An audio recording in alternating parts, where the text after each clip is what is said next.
Hi sis! Naghahanap ka ba ng pandikit? Nasa tingin mong dikit na dikit? Ay, itong ipapakita ko sa inyo. Oily glue. Ayan. Oily glue mga kasisa. 6 na piraso na to. Mahigit, 100 plus lang siya mga sis. Oo.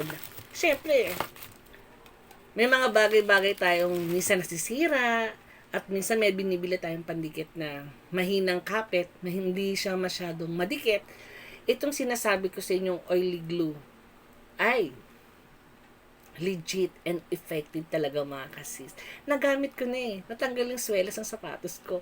Ito yung ginamit namin. And then nakadalawang gamit ko pa yun mga sis ha. Kaya ito yung ginamit namin pandikit. At kung meron kayong mga nasira dyan, mga natanggal, so ito po yung gamitin nyo. Dahil siguradong akong dikit na dikit sa mga bagay na mga nasira. So mga kasis, 6 na piraso yan. 100 plus lang mga kasis. Nasa yellow basket. Ayan o, nasa baba. Nasa yellow basket lang ang ating oily glue. Mga sis. Ayan o, 6 na piraso. 100 plus lang yung mga kasis. 6 na kagad ang marireceive nyo. Nasa yellow basket yan. Yellow basket. Yellow basket mo na yung mga sis. Kailangan mo to.